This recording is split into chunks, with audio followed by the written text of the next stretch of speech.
Je suis dans la joie de me retrouver devant le Saint. Et je remercie le Seigneur pour m'avoir accordé cette occasion. Une occasion que je n'ai jamais expérimentée depuis que je suis dans l'œuvre de Dieu. De vous voir si nombreux comme ça, vraiment, il y a lieu à paniquer. Hein? Mais je sais que Dieu va m'aider pour que je puisse me mettre comme il le faut. Parce que celui que j'ai cru, il est plus que celui qui est dans ce monde. Il est celui qui nous a gardé le souffle de vie aujourd'hui pour que nous puissions voir ce jour et que nous puissions écouter la parole de Dieu et que nous soyons bénis. Que le Seigneur vous bénisse tous. J'ai dit merci au serviteur de Dieu, Kaka, pour me permettre encore aujourd'hui, afin que je puisse être devant cette chair et que je puisse parler de la part de Dieu. Que Dieu soit loué. Il y a quelque chose que je voudrais arranger. J'ai fait une erreur le mercredi quand je suis passé ici. Et cela, ça fait beaucoup regretter nos frères de Norvège. Ils sont en train de me suivre.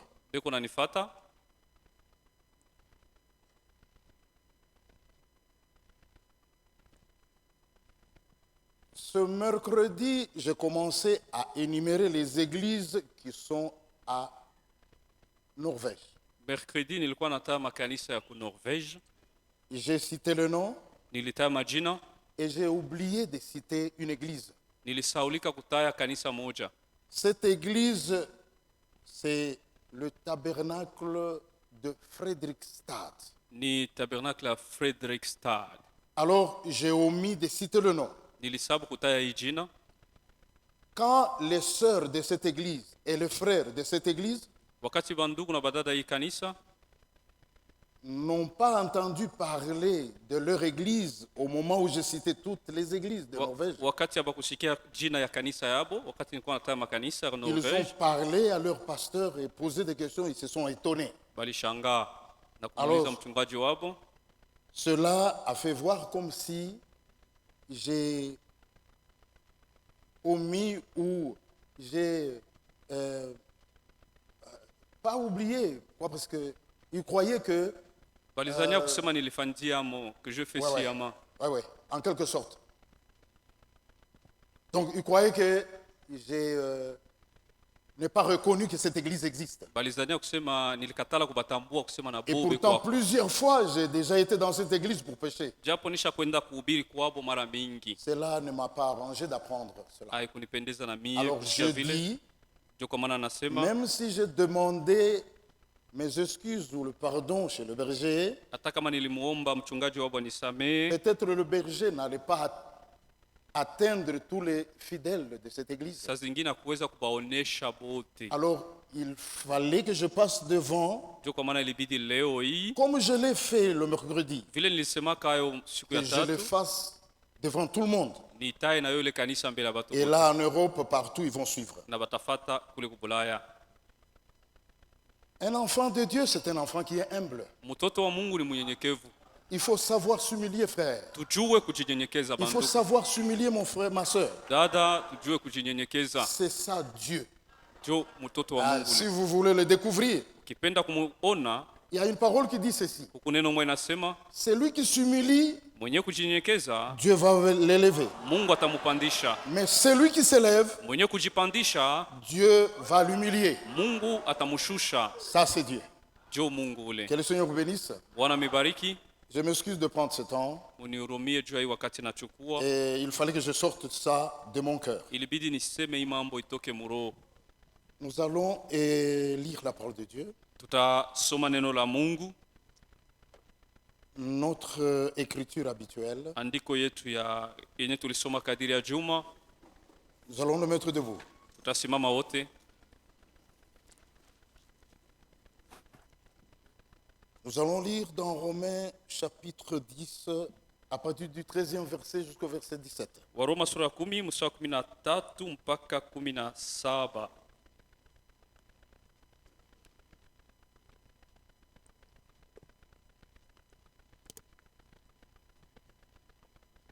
Vous allez m'excuser parce que je sors d'un pays qui est froid. Et tout le temps, j'ai la gorge ou la bouche sec.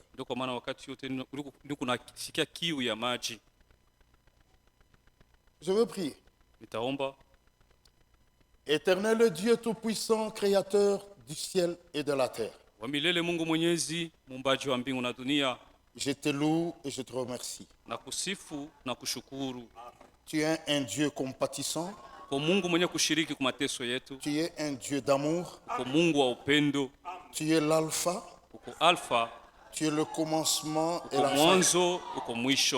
Nous te disons merci, Seigneur. Nous venons devant ta présence. Toi qui es le Dieu saint.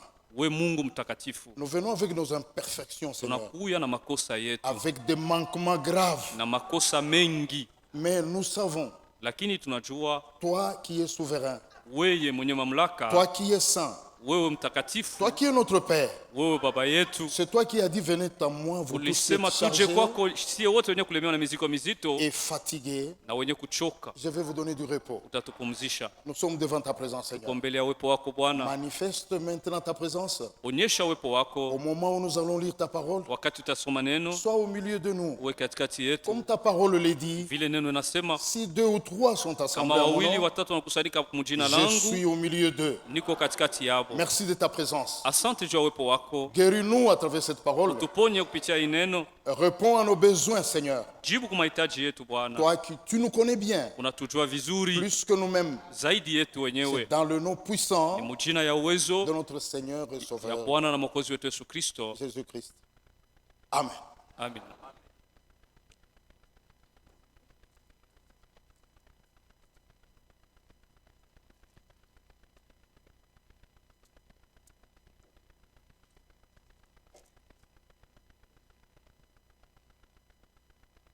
Nous allons lire 3 versets.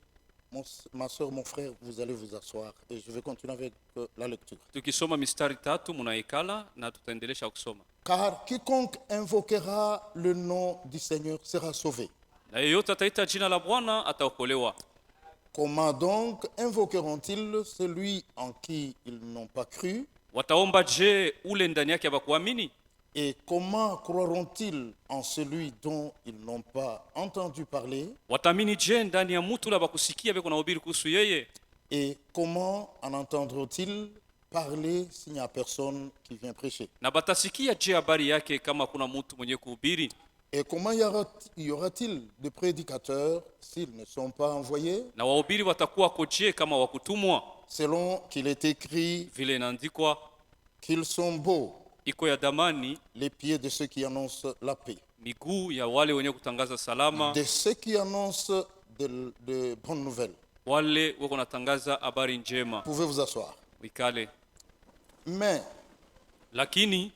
tous n'ont pas obéi à la bonne nouvelle. Aussi Esaïe dit-il, Seigneur, qui a cru à notre prédication?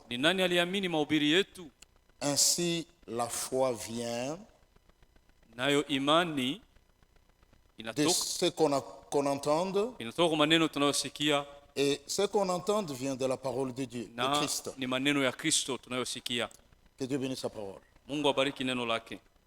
Nous avons lu cette parole depuis mercredi. Nous l'avons dit jeudi, nous l'avons lu jeudi. Et nous avons dit que nous devrions nous concentrer sur le verset 17. Et sur le verset 17, ce qu'il nous est dit là, c'est à propos de la foi. Et comme je l'ai dit, mentionné, que la foi imani a une source. Iko na kule inatoka. La foi imani a son origine. Iko na kule inatoka. La foi vient de la parole imani de Christ. Inatoka mkusikia neno ya Kristo. La parole de Dieu. Neno la Mungu. La Bible. Biblia. Là où contient la vérité. Ukweli uko mu Biblia.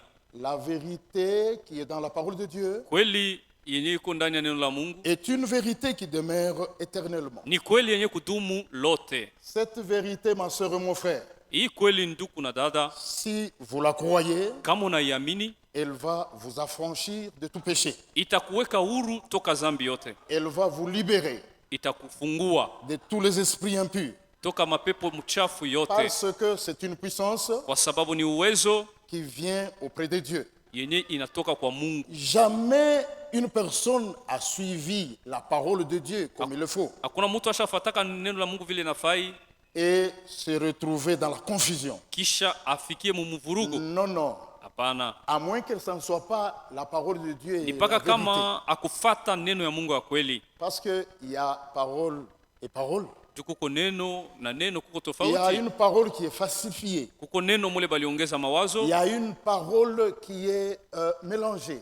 Neno ile balichanga mawazo ya batu. Mais cette parole dont nous parlons, lakini hii neno tunasemea, c'est une parole qui ne sera pas arrêtée dans le temps. Ni neno ile haiwezi kusimamishwa kadiri ya wakati. Ni dans l'espace. Kadiri ya wakati. Cette parole, c'est celle que nous prêchons. Ile neno joy tunahubiri. Cette parole que nous avons déjà entendu les autres prêcher. Ile tunesha kusikia bengine kuhubiri. Même les serviteurs de Dieu prêchaient du haut de cette chair. Hata bahubiri batumishi ya Mungu kuhubiri hapa. Et quand chaque fois nous écoutons cette parole, muda yote tunasikia hii neno, ça nous édifie. Iko natujenga. Ça nous donne la joie. Inatupatia furaha. Ça nous donne la force. Inatupa nguvu. Nous sommes guéris de cette parole. Tunaponeshwa kupitia neno. Pas seulement la guérison et toute autre chose. Hapana tu uponyaji na kitu ingine. Ça nous donne la bonne santé. Inatupatia pia afya njema. J'ai toujours dit tout cela. Nasemaka ile yote. Aujourd'hui, je vais encore le redire. Leo nitaisema tena. Quand vous regardez notre pasteur Kazadi, mukiangalia mchungaji wetu Kazadi, depuis que nous le connaissons, tangu tunamfahamu, des années et des années, miaka inapita moi je mingi, vois qu'il ne change pas. Asibadilike tu sana. Selon la forme, il est toujours le même. Eko tu paka saa ule wa zamani. Quand je regarde le frère Kaka, nikiangalia ndugu Kaka, moi je vois il est toujours le même. Ababadilike tu sana. Donc quand vous êtes dans la parole, wakati uko ndani ya neno, même vous mon frère, hata we nduku, même vous ma sœur, hata we dada, la parole vous donne une bonne santé. Neno itakupa afya njema. Elle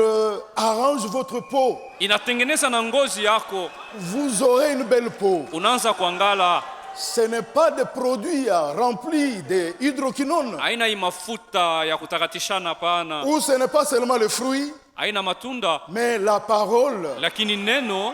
Elle a la vie en elle. Iko na uzima ndani yake. J'insiste sur la parole de Dieu. Naweka mkazo pa neno la Mungu. La pure parole. Neno safi. Celle que notre prophète de cet âge. Ile nabii wetu wa kizazi disait que mon absolu, asema tegemeo yangu, c'est la Bible. Ni Biblia. Est-ce que vous aimez la Bible? Munapenda Biblia?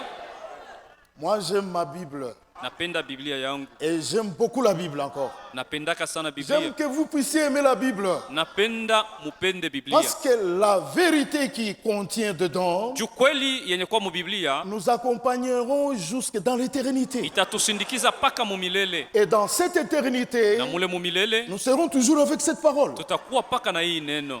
J'ai fait une déclaration, je ne sais pas si vous étiez content ou pas. Nilisema musemo moja siwe kama ilimifurahisha au hapa. Disant que les brochures et les lettres circulaires vont rester ici-bas. Nilisema mabitabu ya mahubiri na mabarua ndugu Frank hatutaisomaka ule kumbingu itabaki hapa. C'est juste mon frère et ma sœur. Ni mambo ya kweli. Ce qui nous amènera dans l'éternité, c'est la parole de Dieu. Ni neno la Mungu.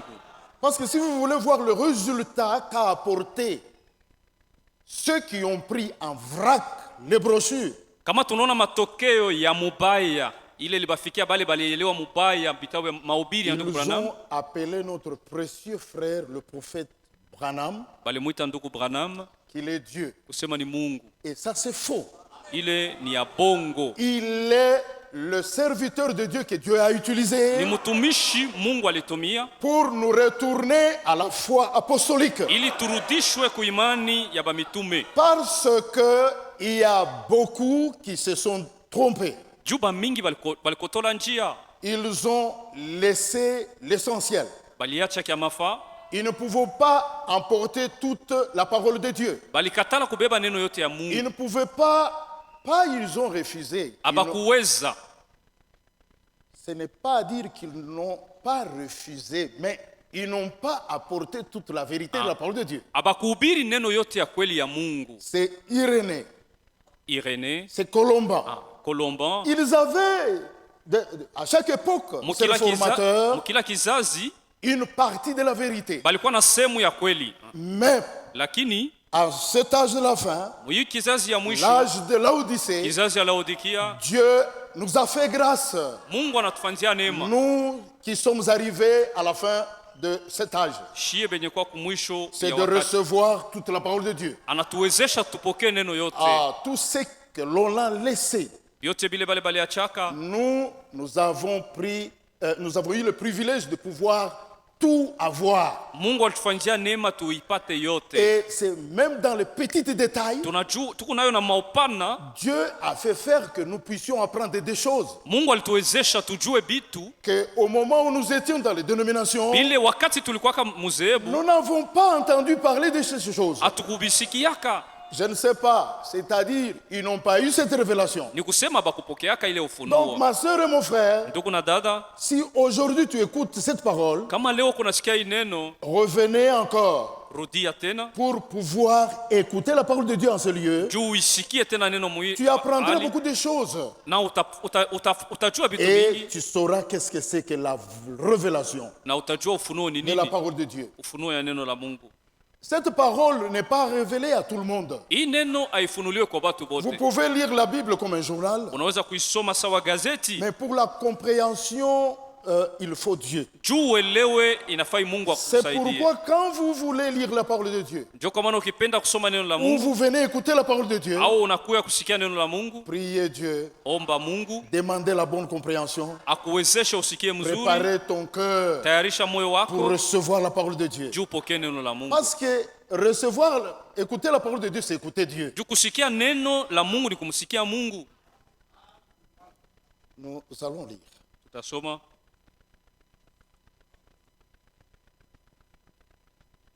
Dans 2 Jean, chapitre... non, il n'y a qu'un seul chapitre, je crois. Nous allons voir.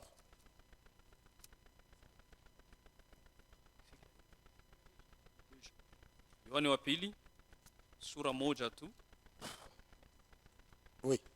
Deuxième épître de Jean. La parole de Dieu dit ceci. L'ancien Akiria, l'élu et à ses enfants que j'aime dans la vérité. Et ce n'est pas moi seul qui les aime, mais aussi tous ceux qui ont connu la vérité. À cause de la vérité qui demeure en nous et qui sera avec nous pour l'éternité.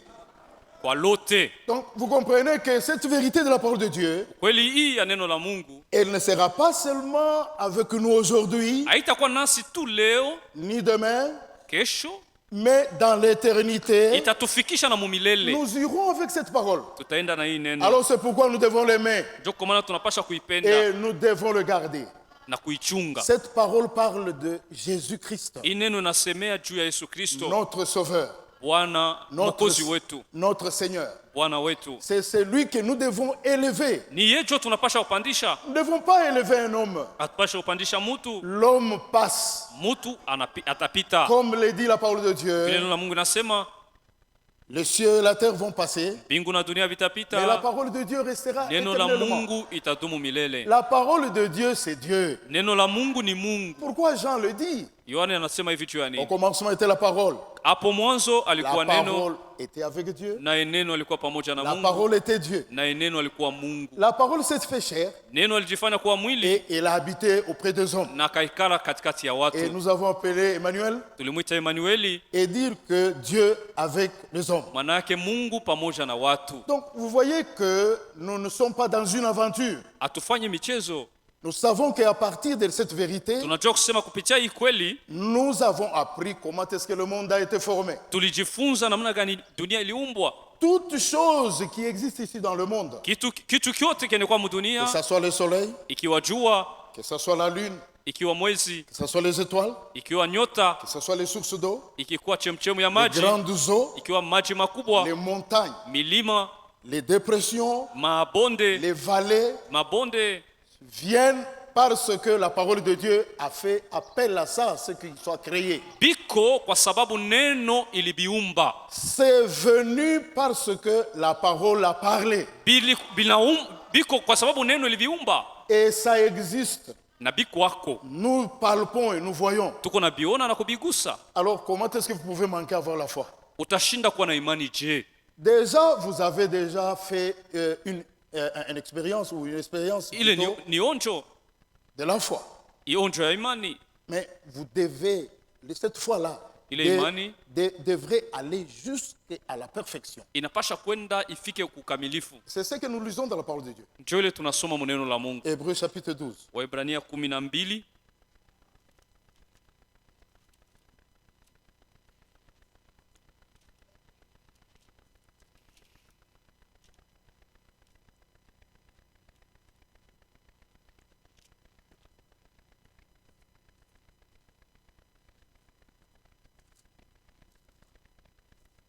Hébreux chapitre 12.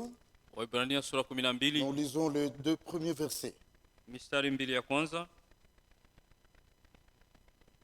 Nous donc aussi, puisque nous sommes environnés d'une si grande nuée de témoins, basi na sisi pia kwa sababu tunazungukwa na wingu kubwa ya washuhuda, rejetons tout fardeau tutupe mzigo wote et le péché qui nous enveloppe na zambi yenye kuambatana nasi si facilement kwa wepesi, et courons avec persévérance tupike mbio na kudumu dans la carrière katika qui nous est ouverte, katika yale mashindano yaliyowekwa mbele yetu, ayant le regard sur Jésus tukitazama Yesu qui suscite la foi, mwenye kuanzisha imani et l'amène à la perfection, na mwenye kuitimiliza. en échange de la joie qui lui était réservée, ndiye yeye kwa ajili ya furaha iliyowekwa mbele yake a souffert la croix, alivumilia mateso msalaba, méprisé l'ignominie, akazarauliwa et s'est assis na ameketi à la droite du trône de Dieu. kwa mkono wa kuume wa kiti ya ufalme ya Mungu. Donc nous voyons noir sur blanc Tuko naona waziwazi et nous sommes convaincus na tuko na hakikisho que la parole que nous écoutons, kusema hii neno tuko nasikia, la parole de Dieu, je mets bien précis, neno la Mungu que nous écoutons, hii tuko nasikia c'est Christ, ni Kristo, c'est Dieu dans les Écritures. ni Mungu katika ndani ya Et maandiko. en écoutant la parole de Dieu, Na mkusikia hii neno nous recevons la foi. tuko napokea imani, Et cette foi, na hii imani selon l'écriture que nous avons lue en Hébreux 12, kufuatana na andiko tulisoma Waebrania 12 doit arriver à la perfection. inapaswa kufika Et kukamilifu. pour que cela arrive à la Na juu perfection, ifike kukamilifu, ce n'est pas mon affaire à moi qui prêche. haina mie nitaikamilisha mimi mwenye Ce kubiri, n'est pas le berger de cette église. haina mchungaji wa hii kanisa, Ça, c'est l'affaire de Christ. ni Kristo ndio C'est ataikamilisha. de Jésus Ni mambo ya Yesu, qui est responsable à ce que cette foi arrive à la perfection. yeye ndio atakamilisha imani yetu. Donc, nous devons tous nous amener à Jésus. Wote twende kwa Yesu, Nous devons venir dans sa présence. twende mbele yake, Nous devons chaque fois l'écouter. twende tumsikie, Nous abandonner dans ses mains kujitoa mikononi mwake, et implorer sa grâce kuomba neema yake tout le temps wakati wote, pour que sa parole ili neno lake reste dans nos cœurs. ibakie mumioyo Il yetu. faut une disposition.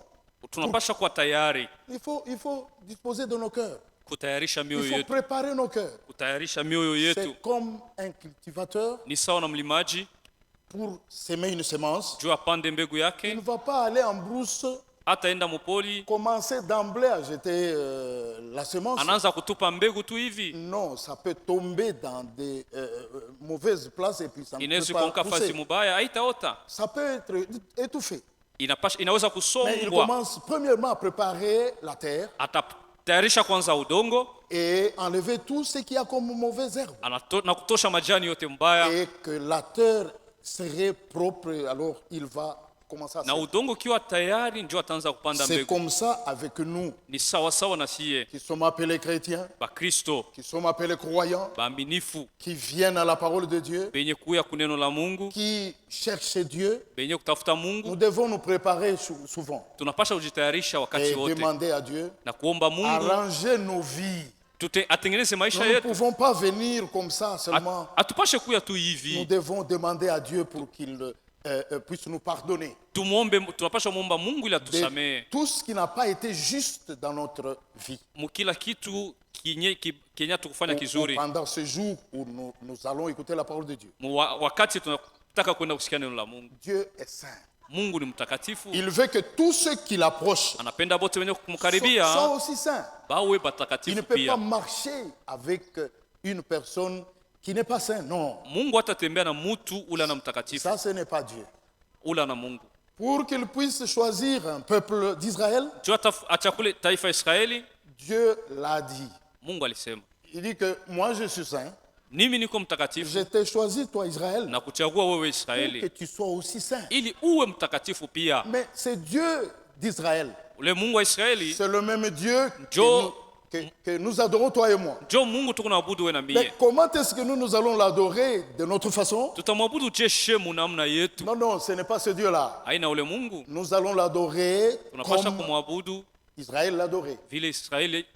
Nous devons aussi avoir cette pensée de dire nous devons aussi être saints. Ce qui va nous sanctifier, c'est la parole de Dieu. Je vous invite toujours de venir.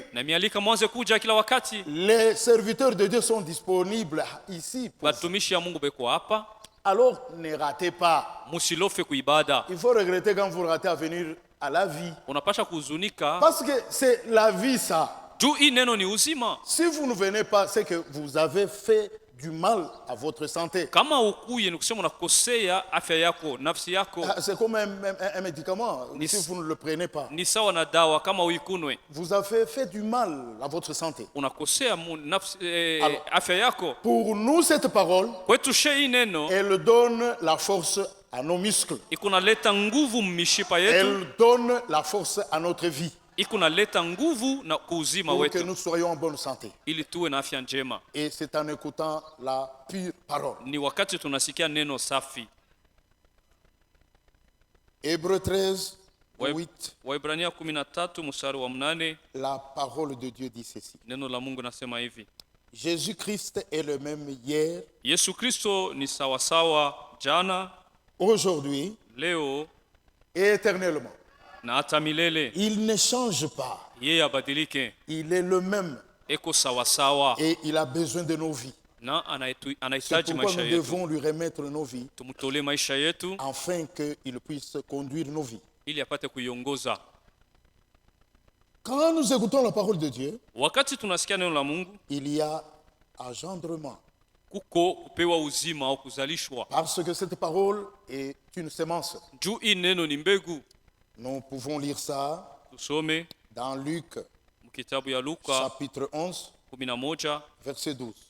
Je crois que vous avez vos Bibles. Vous pouvez lire comme ça, nous passons. Il y a plusieurs endroits où on a lu l'autre fois.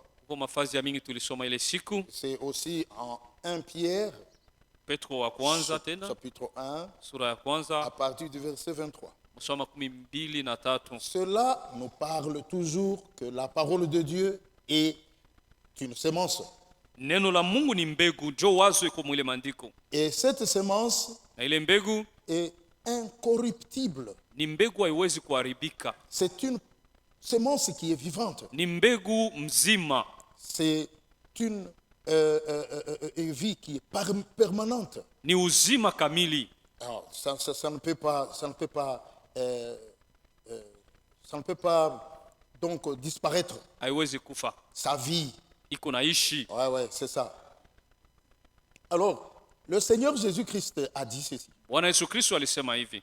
Est-ce que lorsque je reviendrai, wakati nitakaporudi, trouverai-je la foi? Nitakuta imani? Donc, le Seigneur Jésus-Christ Bwana Yesu Kristo a besoin de la foi. Anahitaji imani. Et vous savez où nous trouvons la foi. Munajua kule tu unapata imani. Donc, nous devons faire l'effort. Tujikaze. Savoir que quand nous sommes dans la présence de Dieu, nous avons la foi. C'est honteux que quelqu'un qui dit que je n'ai pas la foi. Non, tu dois avoir la foi. La foi est une réalité. La foi, c'est Dieu. Alors Dieu veut que nous puissions l'avoir dans notre vie. Jésus ne viendra pas chercher le nom des églises. Il ne viendra pas chercher des groupes de gens.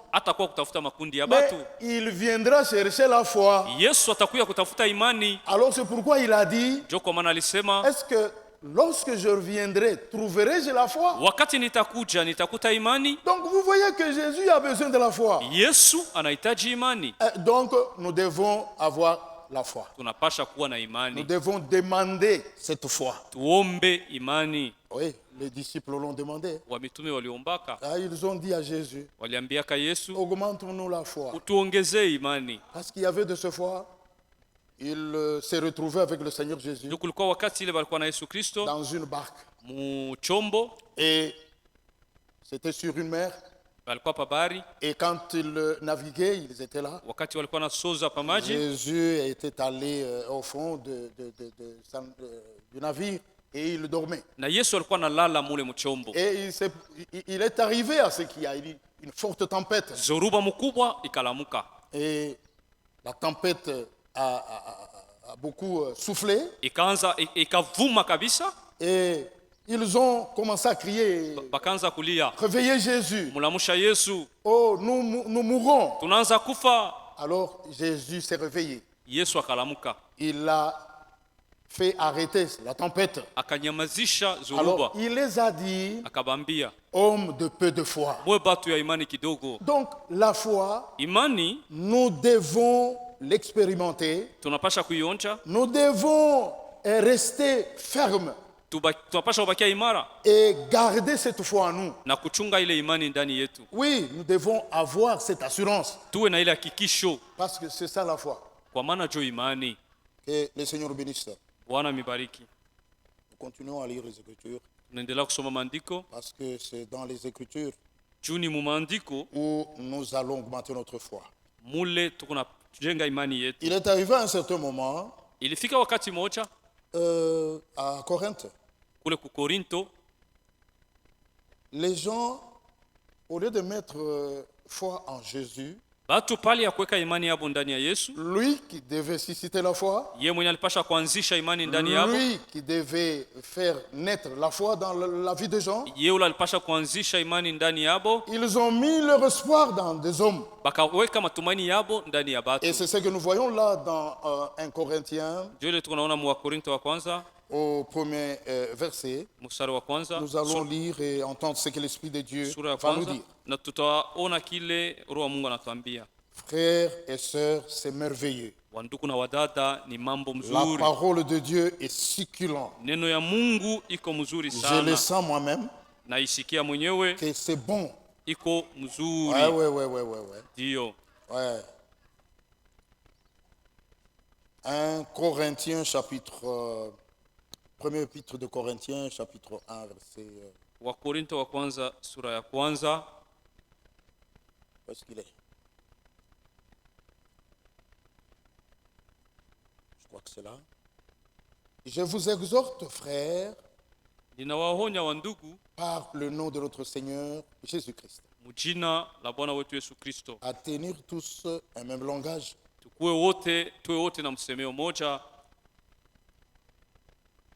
Et à ne point avoir des divisions parmi vous. Na tusiachane ndani katikati yetu. Et à être parfaitement unis dans un même esprit. Wote tuwe mmoja katika roho moja. Et dans un même sentiment. Na nia moja. Car mes frères, kwa maana wa ndugu, j'ai appris à votre sujet nilipata habari yenu par les gens de Chloé qu'il y a des rivalités au milieu de vous. Asema kuko mikokotano kati yenu. Je veux dire que chacun de vous parle ainsi. Naweza kusema kila mmoja wenu alikuwa anasema hivi. Moi je suis de Paul. Mie ni kwa Paulo. Moi d'Apollo. Mie ni kwa Apollos. Et moi c'est Cephas. Mie ni kwa Kefa. Et moi de Christ. Na mimi niko wa Kristo. Est-ce que Christ est-il divisé? Je Kristo amekwisha gawanika? Mon frère et ma sœur. Ndugu na dada. Nous avons lu dans Hébreux 12. Tulisoma Waebrania 12. Que nous devrions avoir, je crois cela.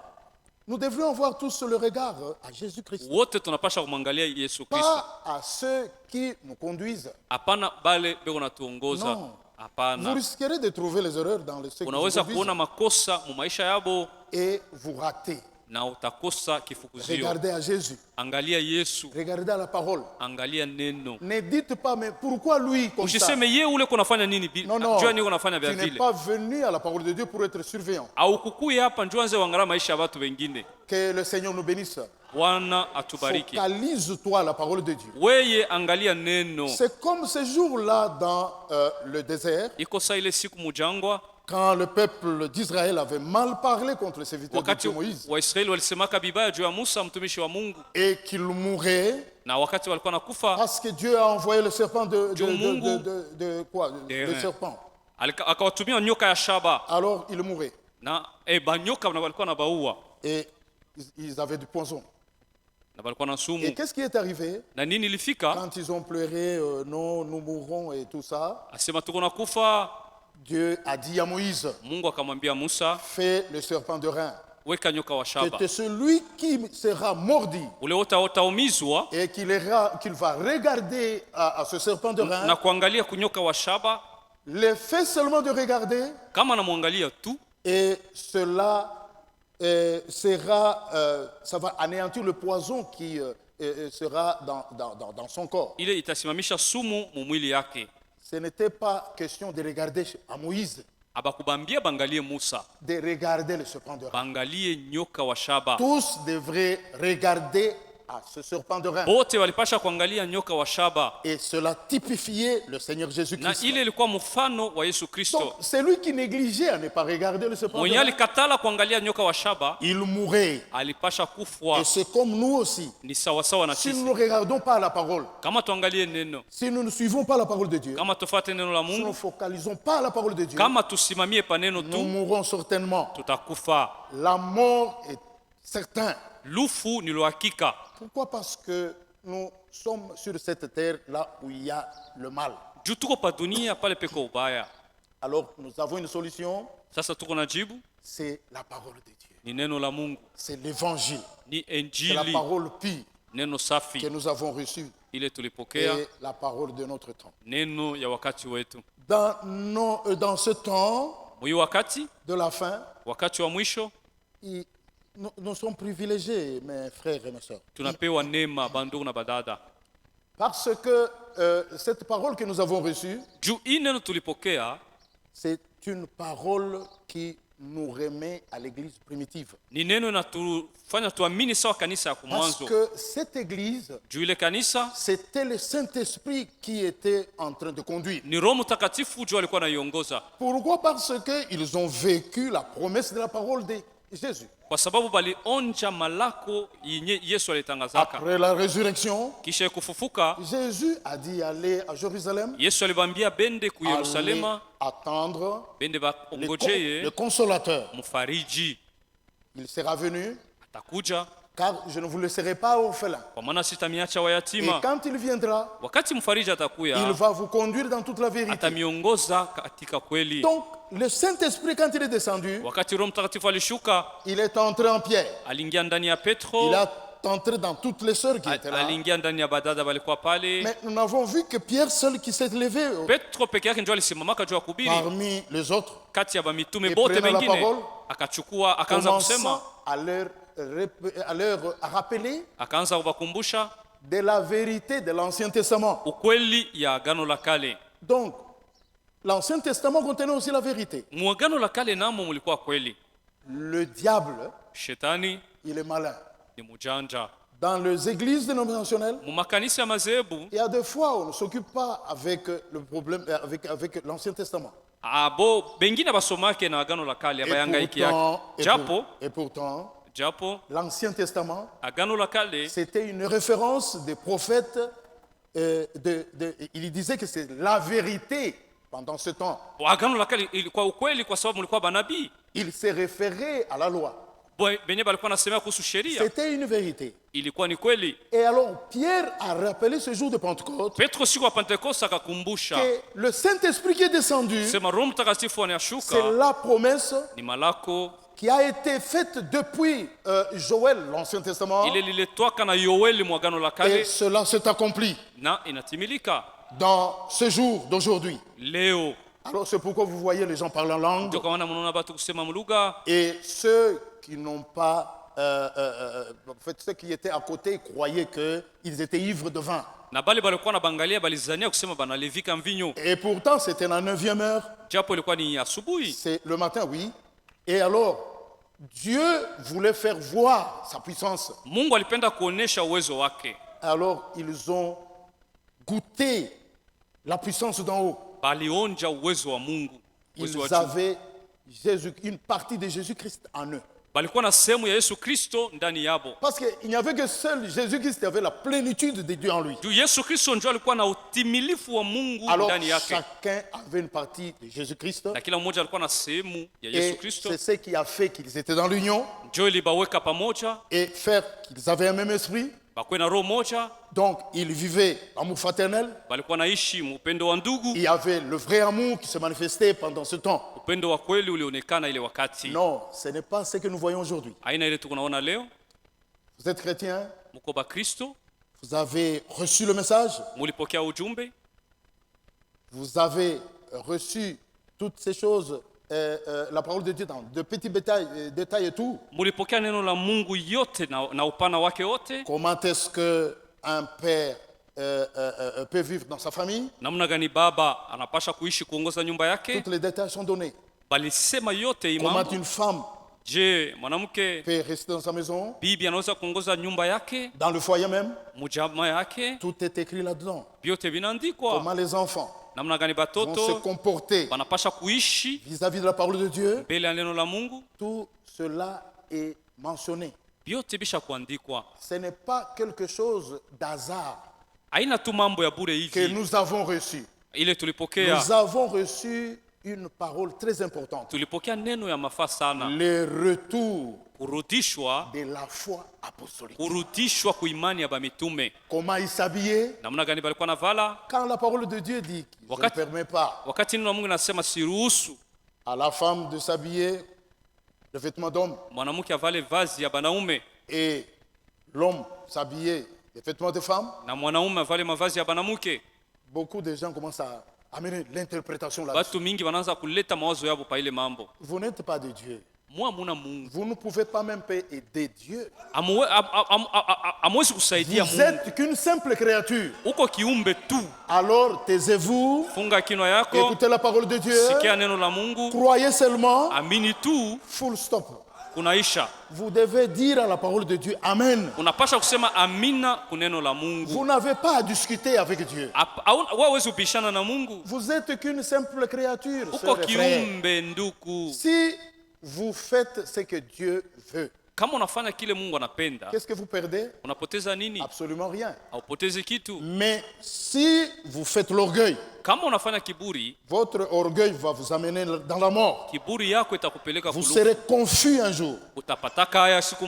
Et Dieu est miséricordieux. Il use de patience tous les jours. Tu entends la parole de Dieu. Aujourd'hui, vous avez une radio ici. Vous avez la télévision. Vous avez l'église, la parole de Dieu est prêchée. Les campagnes sont faites. Vous êtes privilégiés. Dieu vous parle. Mungu kunasema na mwe. C'est comme l'époque de Noé.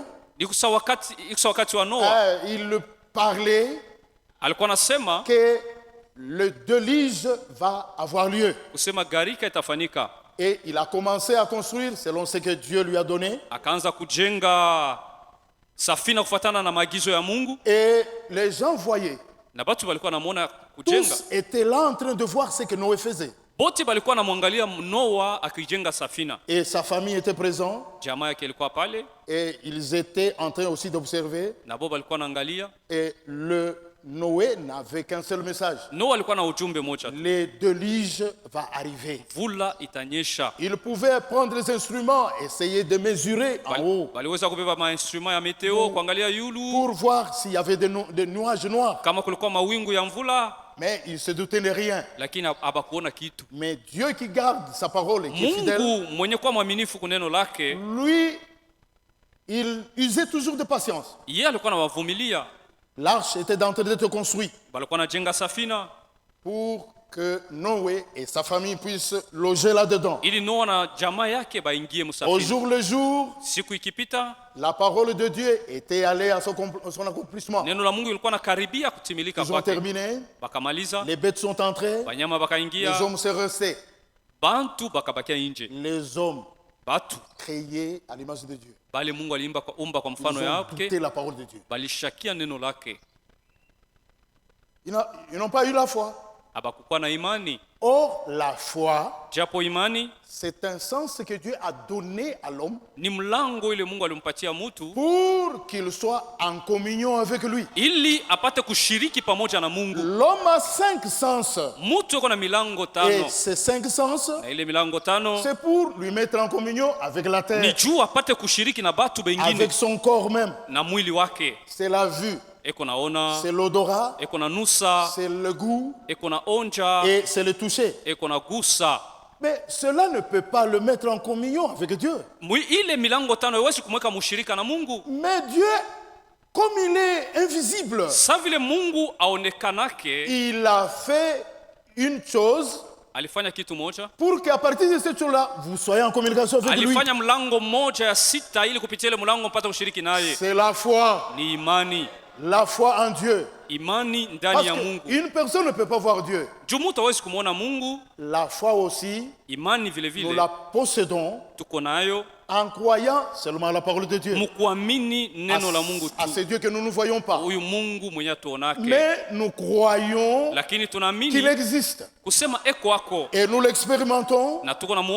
Pourquoi? Parce que nous avons son souffle de vie.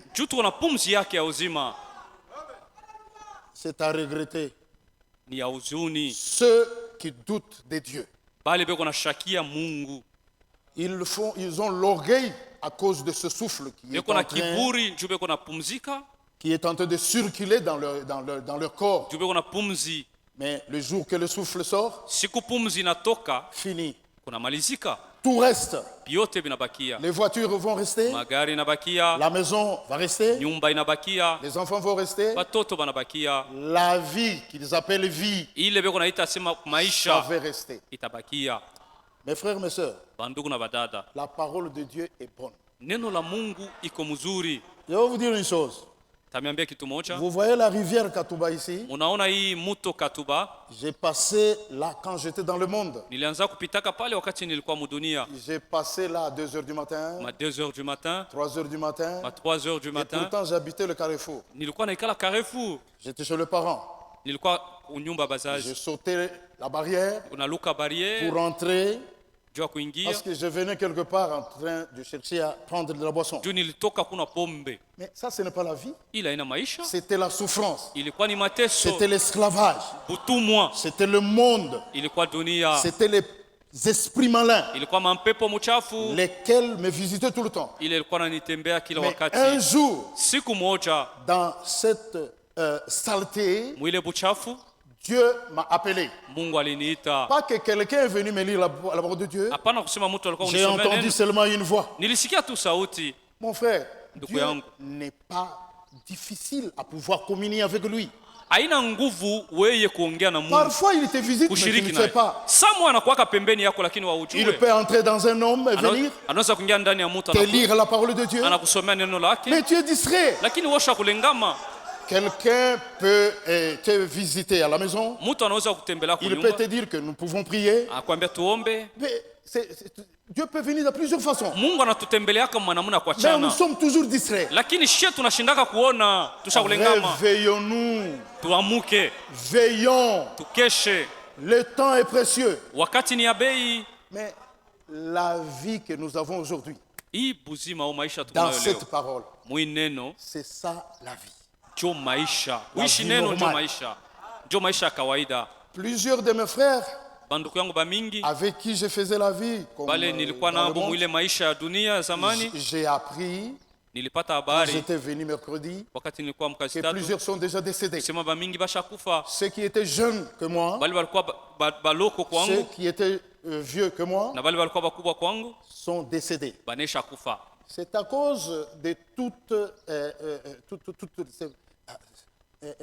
c'est-à-dire la mauvaise vie qu'ils avaient. Mais Dieu avertit toujours. Il avertit. Je voudrais vous parler, il y a notre frère Ndaye que vous voyez ici. Votre administrateur. Peut-être il sera surpris de ce que je veux parler. Quand il travaillait, j'étais avec lui dans la même société. Moi, j'étais derrière. Je parlais de la parole de Dieu. Je disais, mes frères, votre société ici, on va le fermer. Et beaucoup de gens seront au chômage. Et ça sera difficile. Plusieurs trouveront des difficultés dans leur vie. C'est le moment d'arranger vos vies. Et ce que je suis en train de vous dire, sachez-le, vous me chercherez pour me dire que voilà ce que tu as dit est arrivé, et vous ne me verrez plus. Je ne savais pas qu'un jour Dieu me donnera l'occasion d'aller outre-mer. La foi, c'est une substance que Dieu a donné, par lequel nous pouvons être en communion avec lui. Dieu est miséricordieux, mon frère et ma soeur. Peut-être aujourd'hui, c'est un avertissement pour toi. Pour que tu puisses préparer ta vie. Nous le disons chaque fois, c'est toujours comme ça. Dieu est miséricordieux. Il t'a donné le temps aujourd'hui de revenir, d'arranger ta vie, d'être une personne qui va garder la parole de Dieu en soi. Pour que tu puisses être en communion avec lui. Vous ne pouvez pas être agréable sans la foi. Vous entendez? Personne n'est agréable à moi sans la foi. Ça, c'est Dieu. Donc nous devons croire en Dieu, vouloir ou pas. Nous sommes obligés de croire en Dieu. Et ça, c'est Dieu. Nous allons lire.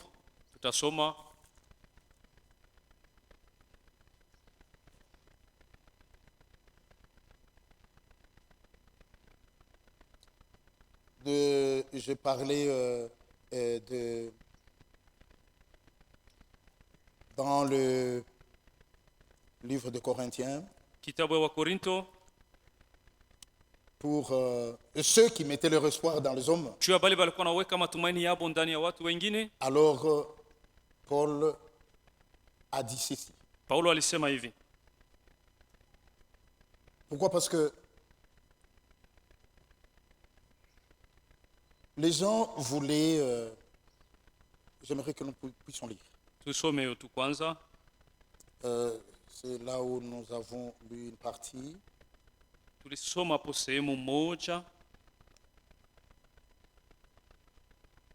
Nous continuons.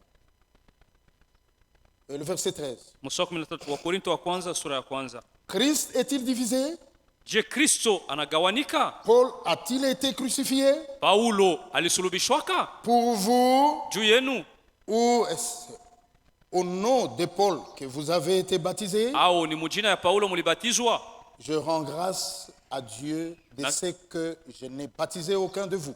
Nashukuru Mungu kwanza kwa sababu shikubatiza hata mtu mmoja kati yenu. Excepté Crispus et Gaius. Ni paka Crispus na Gaius. Et afin que personne ne dise que vous avez été baptisés à mon nom. Juu mtu ashiseme kusema nilimibatiza mujina yangu. Mes frères et mes sœurs. Bandugu na badada. Paul, ce n'est pas lui qui devait donner la foi à ceux qui prêchaient la parole de Dieu. Paulo aina yejo alikuwa anabapatia imani bale balanza kusikia neno la Mungu ile alikuwa anahubiri. Ni Apollos au Apollos ni l'autre au ule mwingine. Ils étaient là comme ceux qui devaient tout simplement s'aimer.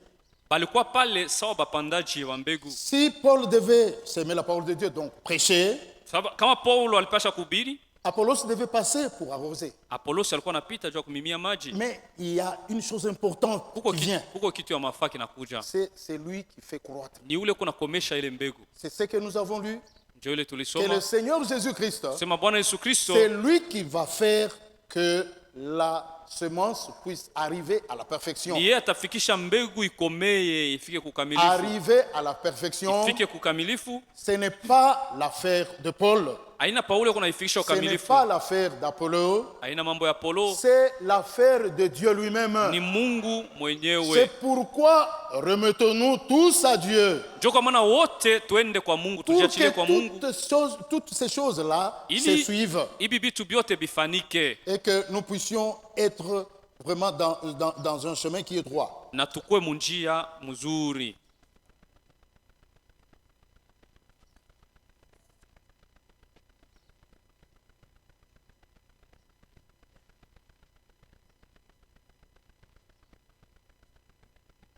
Nous lisons dans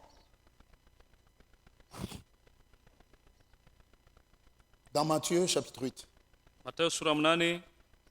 Matthieu chapitre 8. Matthieu sura 8. Et le verset 5. Mstari wa 5. Là, nous voyons un centenier. Tunaona mkubwa wa askari 100. Ce qui est arrivé. Mambo limfikia. Verset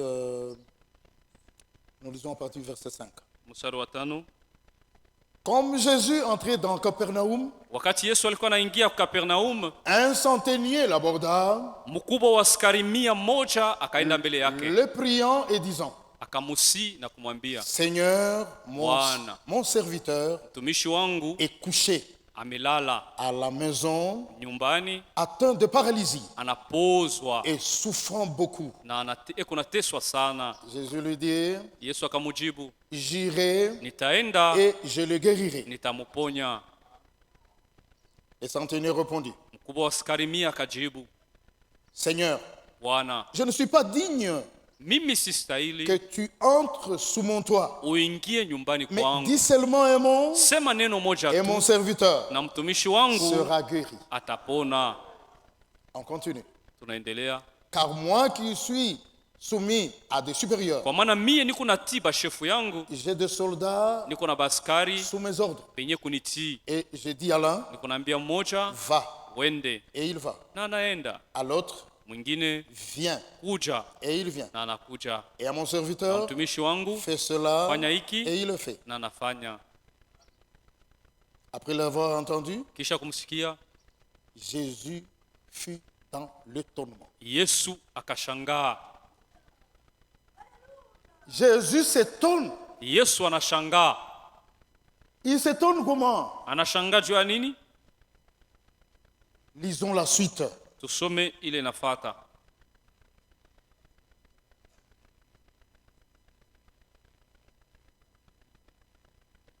Après avoir entendu, Jésus fut dans l'étonnement et il dit, Kisha kumsikia Yesu akashangaa na kusema, qui les suivaient, na kuambia wale walikuwa wanamfuata, je vous l'ai dit en vérité, kweli kweli nawaambia, même en Israël, hata ndani katika je n'ai pas Israeli trouvé une aussi grande foi. sikupata imani kubwa sawa sawa na hii. Ma sœur et mon frère, Ndugu na dada, c'est Dieu qui apprécie la foi. ni Mungu ndio kunapima imani. C'est lui qui doit apprécier la foi. Ni yeye anapasha kuipima. C'est pourquoi nous devons être justes. Ndio kwa maana tunapasha kuwa benye haki. Nous abandonner totalement dans la parole. Kujiachilia muneno. Ne pas faire des choses superficielles. Tusifanye tu bitu bya yuluyulu. Non. Aimons la parole de Dieu. Pende neno. Vivons tuishi toute la parole. Tuishi neno yote. Ne vivons pas la parole avec des réserves. Tusiishi hii na kuacha ingine. Non, non. Hapana. La parole de Dieu doit être vécue comme il le faut. Tunapasha kuishi neno yote pour ya que Mungu. Dieu qui apprécie ili Mungu mwenye kuangalia la imani, foi, mwenye kuangalia imani, et puisse le dire. Apate kusema comme il l'a dit pour ce centenier. Vile alisema kuhusu imani ya huyu mkubwa wa askari 100. C'est ça. Jo vile. Oui.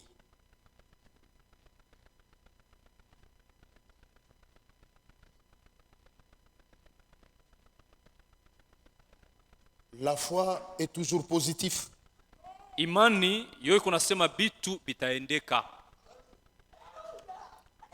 La foi est toujours positive, mon frère, ma soeur. Inaonaka bintu paka bizuri. Il voit toujours des choses justes. Et kunaona bitu paka bizuri. Comme la parole de Dieu qui dit que mon juste vivra par la foi. Nous allons lire Hébreux chapitre 10 à partir du verset 28. Allons-y, Hébreux 10.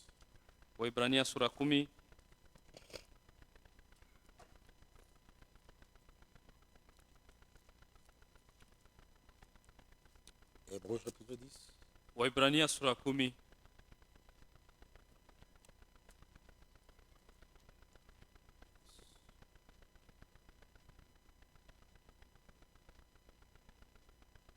Et mon juste vivra par la foi. Mais il se retire. S'il se retire, mon âme ne prend pas plaisir en lui. Nous ne sommes pas de ceux qui se retirent pour se perdre, mais de ceux qui ont la foi pour sauver leur âme.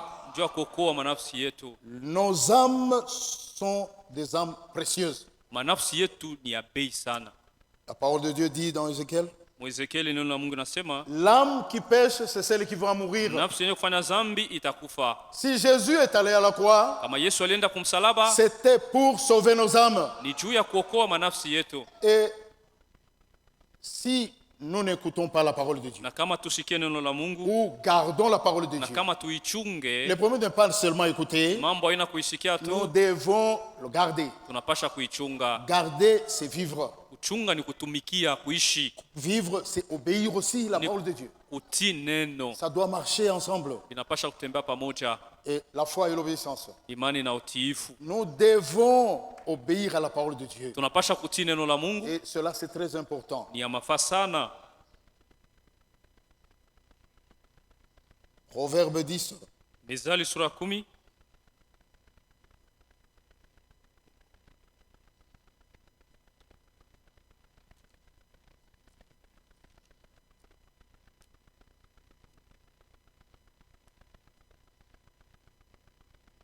Proverbe 10, verset 24.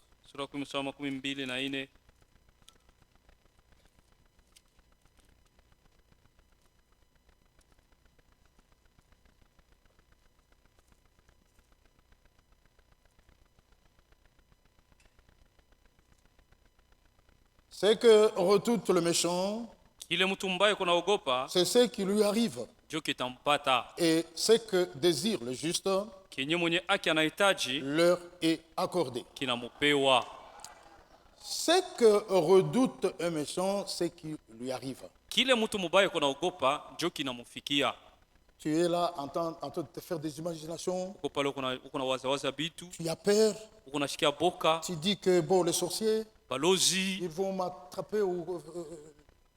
Parce que tu as ça dans ta tête, dans tes pensées, tu as ça dans ton cœur. Mais ça va se réaliser. Ça va se réaliser. Pourquoi avoir des pensées qui ne sont pas justes?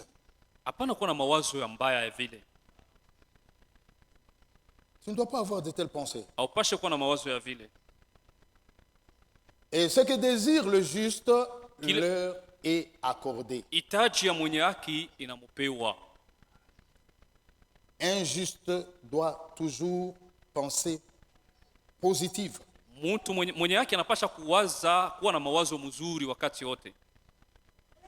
Partout là où il est.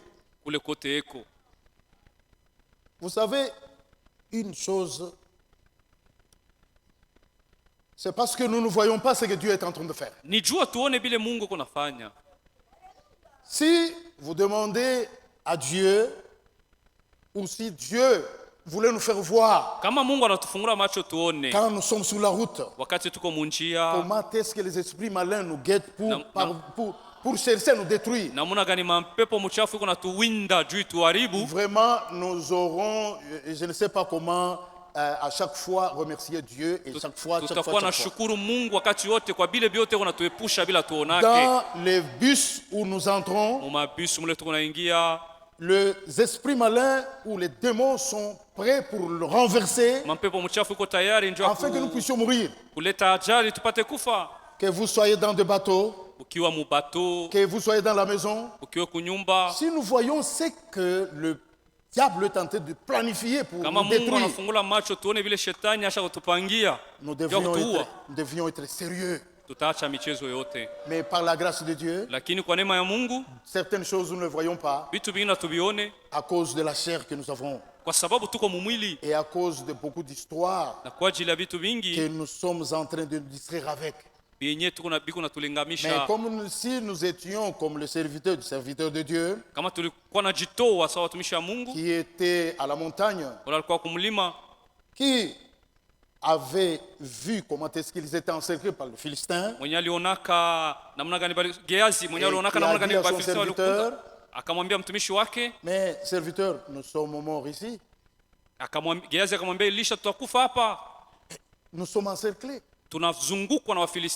Alors le serviteur de Dieu a dit, si Dieu pouvait ouvrir les yeux à ses serviteurs pour qu'ils puissent voir ce qui s'est passé en cet instant, et Dieu l'a ouvert, il a regardé, il a vu des milliers et des milliers de chars autour d'eux, et pourtant ils étaient qu'à deux.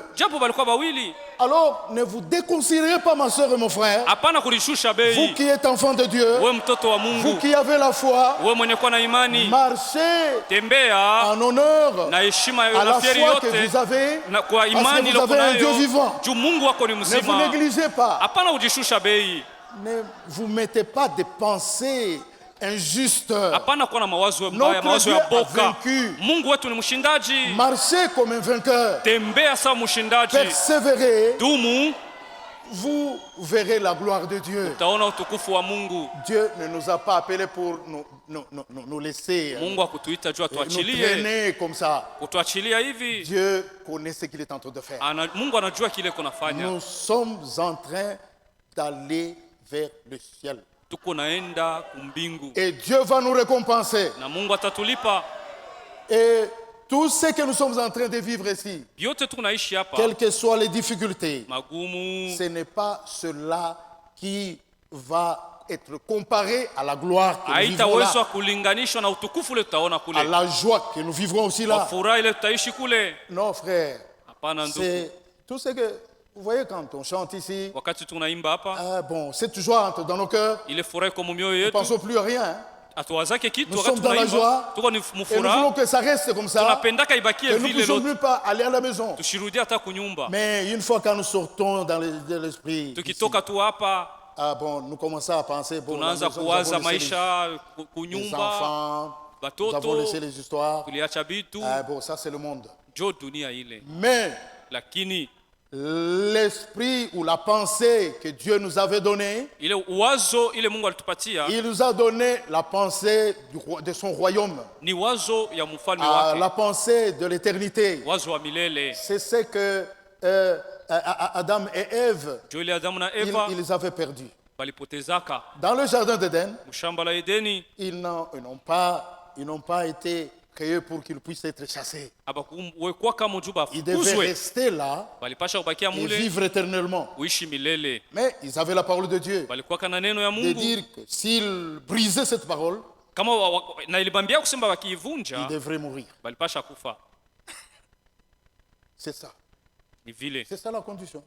Nous devons garder la parole de Dieu pour que la gloire de Dieu marche avec nous. Le jour qu'ils ont brisé la parole de Dieu, ils ont fui même dans la présence de Dieu.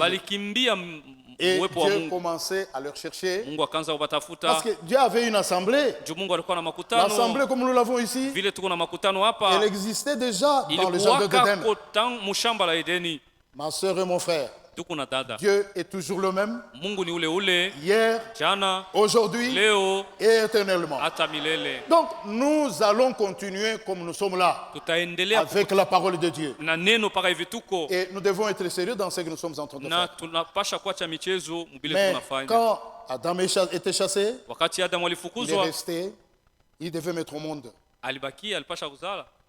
Abel est venu à vie. Caïn est venu à vie.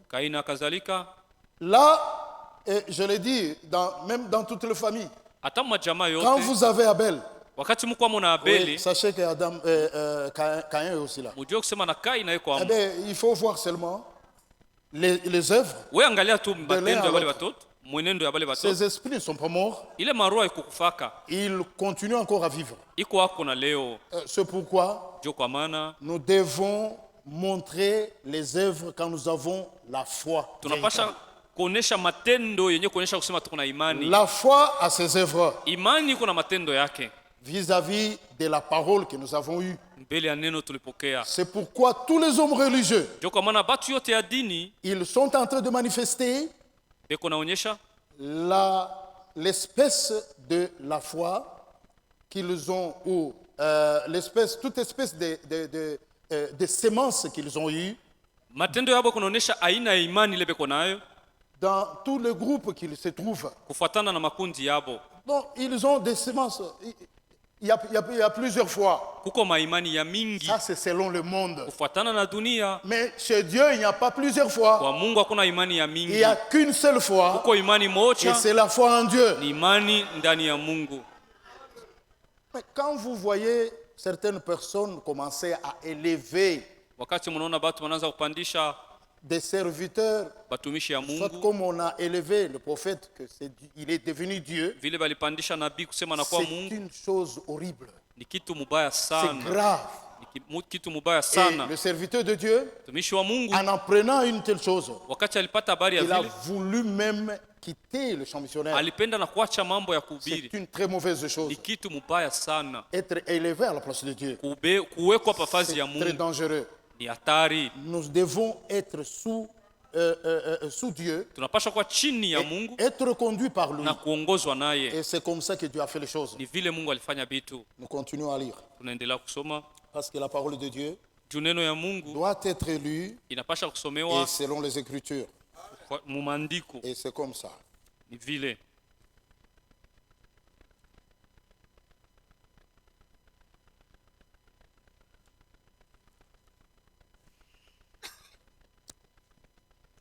Il y avait 10 lépreux. Vous savez, la lèpre, c'est une mauvaise maladie. Et cette lèpre, quand vous l'avez, comme c'était l'habitude dans le camp d'Israël,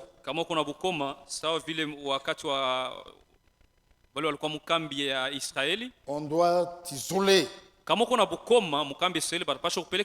Même aujourd'hui ici, si tu as la lèpre, on ne va pas te supporter au milieu des gens qui sont normaux. Alors 10 lépreux sont venus. batu 10 na bukoma bakakuya auprès de Jésus, kwake Yesu, auprès de celui qui est plus que toute souffrance, mbele ya ule ko juu ya maumivu yote, toute maladie, juu ya magonjwa toute yote, difficulté, magumu se yote, soumettent à cet homme, iko na muti Yesu, cet homme de Galilée. ule mutu wa Galilaya. Et quand ils sont venus, Wakati nous balikuya les retrouvons dans Luc chapitre 17. Luka sura 17, Allons là-bas, ma sœur et mon frère, pour écouter la parole de Dieu. tusome mule neno la La parole Mungu. de Dieu est merveilleuse Iko ya damani, et elle est succulente. iko mzuri sana. C'est pourquoi, comme nous sommes entrés, Sawa vile tuliingia, ce n'est pas comme nous allons sortir. vile tuliingia ina vile Nous tutatoka. sortirons avec quelque chose Tutatoka tutapokea kitu que le Seigneur nous a donné. ile Bwana anatupatia. Luc 17, Luka à 17 partir du verset 11, mstari wa 11 nous allons lire. tutasoma. Il est dit ceci. Jésus se rendant à Jérusalem, Yesu alikuwa anaenda Yerusalema, passait entre la Samarie et la Galilée. akipitia Samaria na Galilaya. Comme il entrait dans un village, Wakati alikuwa anaingia mumuji, 10 lépreux sont venus. watu 10 wenye ukoma 10 wakakuja, lépreux vinrent wakakuja à sa rencontre et kukutana se naye, tenant à distance, wakasimama mbali kidogo, ils élevèrent la voix et dirent: wakalalamika na kusema, Jésus, Yesu, Maître, Bwana, aie pitié de nous. utuonee huruma. Dès qu'il les eut vus, Kisha Yesu kubaona, il leur dit: akabambia, allez vous montrer au sacrificateur. mwende mkajioneshe kubakuani. Jésus, Yesu il voulait que les gens puissent comprendre que les choses ne sont pas dures comme nous pouvons le penser. Yesu alipenda bantu baelewe kusema bitu havina nguvu En le vile voyant tunazania. Kwa kubaona et en écoutant ce qu'ils ont dit, na kusikia vile balisema, il dit seulement: allez vous faire voir chez anabambia tu kusema mwende mkajioneshe kubakuani. les sacrificateurs. Ils ont commencé à partir, Bakaanza kwenda, ils allaient. bakaanza kwenda kubakuani. En allant, Kule balikuwa naenda, il s'est passé quelque chose. mambo moja ikafanyika. Où est-ce que je suis?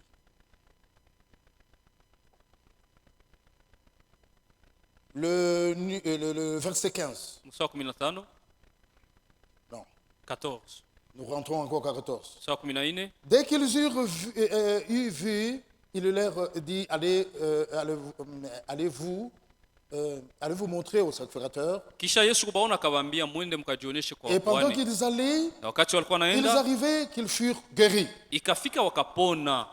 Ils sont encore en cours de route. Walikuwa Ils ne munjia, sont même pas encore arrivés chez le abayafika sacrificateur. hata kwa wakuhani, Automatiquement guéris. wakapona. C'était très fort. Ni mambo ya nguvu. Maintenant, écoutez la suite. Msikie ile nafata. L'un d'eux, voyant guéri, Mmoja wao akajiona kusema anapona, revint akarudia nyuma, sur ses pas, akarudia nyuma, glorifiant Dieu akitukuza Mungu à haute voix. kwa sauti kubwa. Il tomba sur sa face, Akaanguka chini, aux pieds de Jésus, akainama kwa miguu ya et lui rendit Yesu, grâce. akamwabudu. C'était un Samaritain. Alikuwa ni Msamaria. Jésus prenant la parole et dit: Yesu akamwambia hivi, les 10 sont-ils pas été guéris? bale 10 abakupona? Et les 9 autres, où sont-ils? Bale aba kenda bengine beko wapi? Ne s'est-il trouvé que cet étranger Je, ni paka tu huyu mmoja Msamaria pour revenir et donner gloire à jua Dieu? kurudia na kuleta utukufu kwa Mungu? Un étranger. Mgeni. Nous étions des étrangers à la parole de Dieu. Tulikuwa bageni kuneno la Mungu. Nous n'étions pas connus de Dieu. Mungu Mais atukujua par kama la Mungu. miséricorde, Lakini kwa rema Dieu a jeté ses yeux aux nations Mungu akaangalia kwa pour se mataifa choisir un peuple ili achakue kwa qui watu devait porter son nom. wale watabeba jina C'est toi lake. qui es assis Ni aujourd'hui wewe ule unaikala hapa et qui écoute sa parole. na unasikia neno lake, Donc tu as ces privilèges-là. unapata ile faida. Ces Samaritains Ule Msamaria étaient en danger alikuwa de muhatari, sa vie. karibu Il kufa, pouvait mourir. aliweza kufa. Alors, comme il a reçu la guérison, Vile alipokea matunzo, il ne pouvait pas s'en passer akuweza kuendelea, et aller sans toutefois revenir et donner gloire à Dieu. C'est pourquoi mon frère et ma soeur, quand vous écoutez la parole de Dieu et que ça bouge votre cœur, ça bouge votre âme, ça bouge votre foi, il faut ponctuer avec un amen très fort. C'est comme ça. Ceux qui sont au football, quand ils voient qu'il y a l'un de leurs, surtout l'équipe qui est en train de mener, ils voient que celui qui veut tirer la balle et arrive jusque devant le gardien, ceux qui étaient aux tribunes ou bien au pourtour, ils s'élèvent. Il commence à crier. Ça, c'est dans le monde. Mais nous avons Dieu. Nous avons la vie.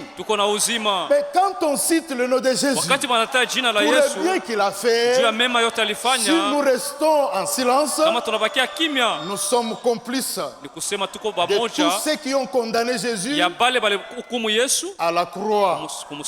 Nous sommes complices. Et pourtant, nous devrions, quand la parole est lue même, quand nous parlons de Jésus, tous se mettent debout et crient Amen.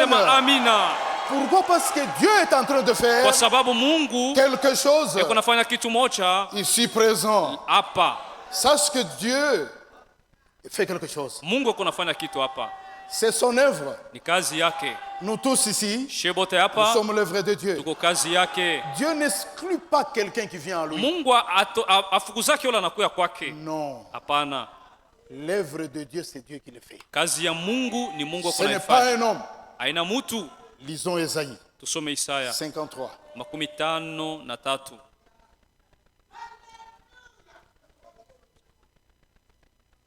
Ésaïe 53. Nous lirons le verset 10. Suis-je là?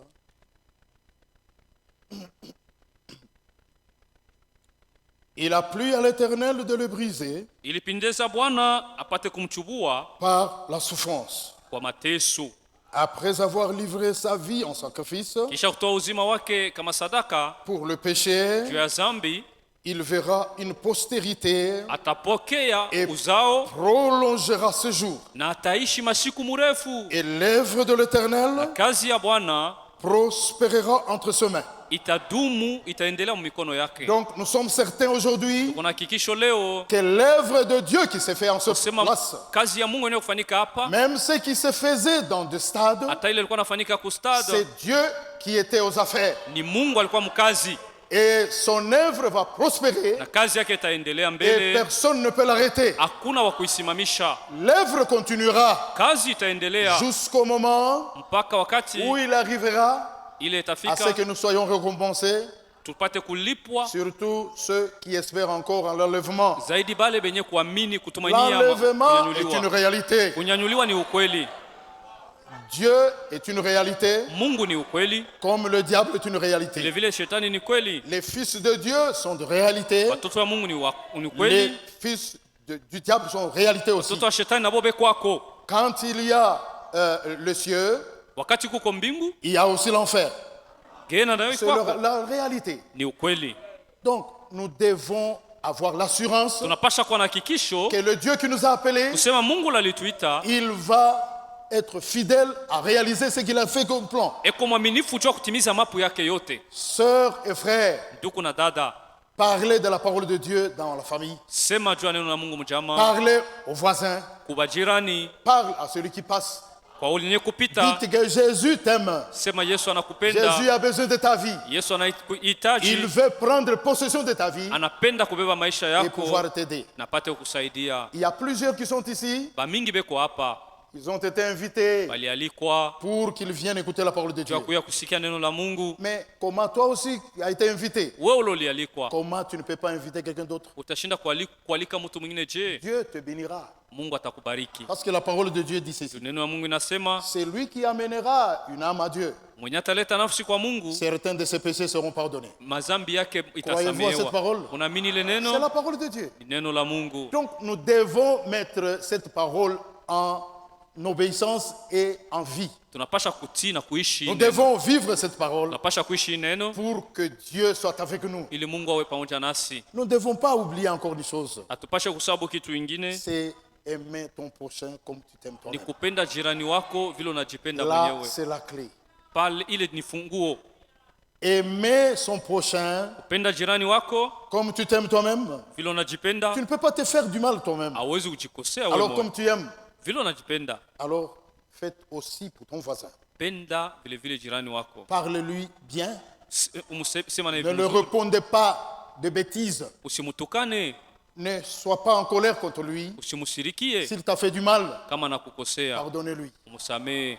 Et si toi aussi, Kama na wewe pia tu as fait, on t'a fait du mal, walikukosea, pardonne. samehe. Enlève tout cela. Tosha ile yote. Cherchez la paix. Ishi La musalama. parole de Dieu dit ceci. Neno la Mungu inasema hivi, Recherchez la paix avec tous mutafute salama na wote et la na sanctification utakaso, sans laquelle personne ne verra Dieu. bila ila kuna mtu atamwona Donc, si nous Mungu. voulons voir Dieu, Ukipenda kuona Mungu, cherchons la paix avec tout un chacun. uishi musalama na kila mtu, Et la sanctification, na utakaso nous la recevons, c'est tunaopokea quand nous venons à la parole de Dieu. wakati tunakuwa kwa neno La la Mungu. parole de Dieu est l'eau Neno la Mungu ni qui maji nous lave, yenye kutuosha, qui nous sanctifie. tutakasa Au jour le jour, kila siku. quand nous approchons la parole de Dieu, Wakati tunakaribia neno, Dieu nous sanctifie. Mungu anatutakasa. Il ne faut pas que nous oublions cela. Tushisabu ile Dieu nous aime, Mungu mes anatupenda, frères et mes sœurs. banduku na badada. Je crois nous avons appris aujourd'hui une chose qui est très importante, Tunajifunza leo kitu ya mafaa sana, c'est la foi. imani.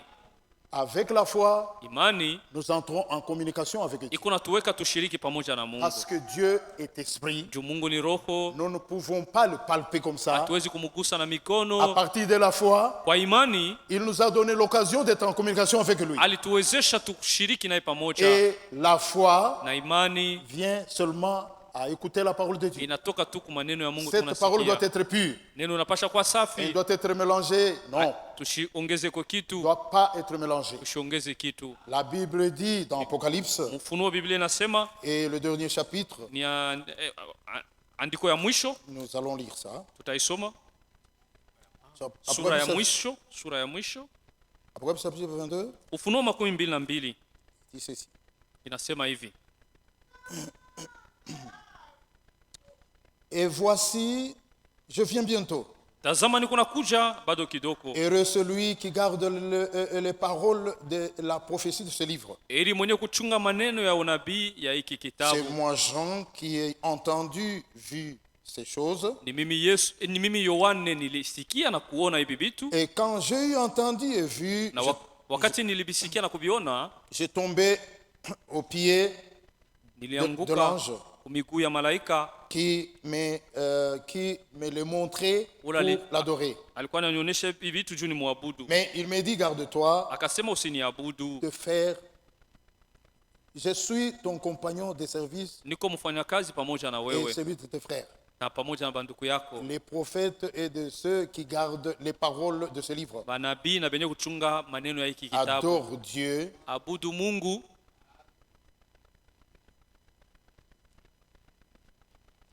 Nous allons au verset 18. Mstari wa 18, Je le déclare à quiconque entend ces paroles de la prophétie niko namshuhudia yoyote mwenye kusikia maneno ya unabii de ce livre. wa kitabu Si hiki, quelqu'un y ajoute mtu wote ataongeza kitu, quelque chose, yeyote ataongeza Dieu kitu, le frappera. Mungu atamupiga Des fléaux décrits dans ce livre. na mapigo yenye kuandikwa Et si mkitabu. quelqu'un le retranche, Na kama mtu anatosha kitu, quelque chose akondesha de kitu chochote, des paroles de ce livre, maneno ya hiki kitabu de cette prophétie, ya unabii, Dieu le retranchera Mungu sa part atamondolea sehemu yake de l'arbre de la vie toka muchi wa et uzima de la ville sainte, na muji takatifu décrit dans ce livre. yenye kuandikwa mu kitabu. Celui qui atteste ces choses dit, Mwenye kuhakikisha maneno haya anasema, oui, je viens bientôt. Kweli nakuja hapa sasa. Amen.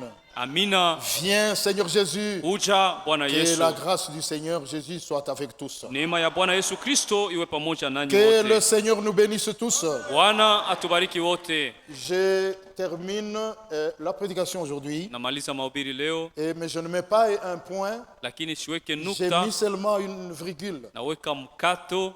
Si c'est la volonté de Dieu, ikipendeza Mungu, je peux encore un jour revenir. Naweza kurudia tena pa siku ingine. Et par ingine. la grâce de Dieu, les serviteurs de Dieu pourront encore nous accorder. Na kwa neema ya Mungu watumishi wanaweza kutupatia mimbari tena. Je vous remercie vous tous. Na mipikia asante wote pour vos prières. Juu ya maombi yenu. Vos prières que vous faites. Maombi yenye mko Et nafanya. que vous avez faites. Yenye mulifanya. Au moment où j'étais devant ici en train de trembler pour la première fois. Wakati nilikuwa hapa ni unatetemeka kwa mara ya kwanza. Il y a quelqu'un de vous qui priait pour moi. Kwa mtu kati yenu aliniombea. J'ai aimé cette chose. Nilipenda ile kitu. Pour celui qui m'a acheté même une bouteille d'eau. Ola aliniuzia hata maji ya kunywa. Que Dieu lui bénisse. Mungu amubariki. Celui qui m'a donné sa somme d'argent. Mwenye alipatia fedha. Et je l'ai dit en réalité. Naisema kweli. Que Dieu puisse te bénir. Mungu akubariki, ambariki. Mon frère, que Dieu te voie. Mungu akuone wewe ndugu. Que Dieu voie ton entreprise qui te bénisse. Mungu aone kampuni yako ibariki. Que Dieu bénisse tes pieds qui ont marché pour venir écouter la parole de Dieu. Mungu abariki miguu yako ilikuja kusikia neno. Soutenez les serviteurs de Dieu. Wasimamie watumishi wa Mungu, muwaombee. Pour qu'ils aient la bonne santé. Ili wapate afya njema. Venez le vendredi à la prière. Mwanze kwa siku ya tano kwa maombi. Pour vous abandonner dans les mains de Dieu. Parce que le vendredi, il se passe des choses sérieuses. La puissance de Dieu se manifeste. Dieu m'a parlé le vendredi ici.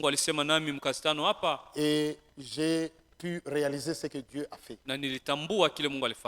Peut-être les diables vous diront. Je n'ai pas de choses à dire sur ça. Juu ile mambo.